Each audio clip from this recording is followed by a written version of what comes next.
قرآن کریم مکمل کتنی رکوع ہے پورے قرآن کریم کی؟ 3 سوال ہے، بڑے زبردست سوال ہے۔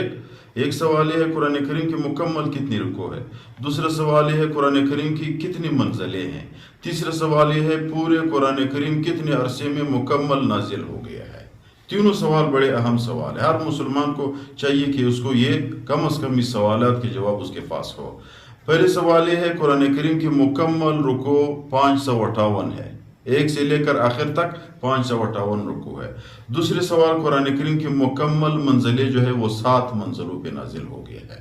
تیسرا سوال قرآن کریم اللہ تعالیٰ نے کتنے مہینوں میں کتنے سالوں میں مکمل نازل کر دیا ہے، مکمل کر دیا ہے۔ تو قرآن کریم کو پیغمبر علیہ السلام کی جبریل علیہ السلام کے ذریعے اللہ تعالیٰ نے نازل کر دیا، مکمل کر دیا ہے 22 سال 4 مہینے 14 دن پہ اللہ تعالیٰ نے اس عظیم کتاب کو پیغمبر علیہ السلام کو مکمل کر کے دے دیا ہے۔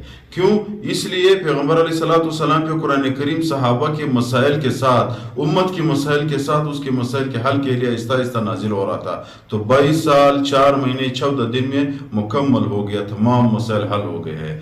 آخر میں گزارش کرتے ہیں چینل کو سبسکرائب کریں تاکہ ہمارے ہر ویڈیو آپ لوگوں تک پہنچ سکے۔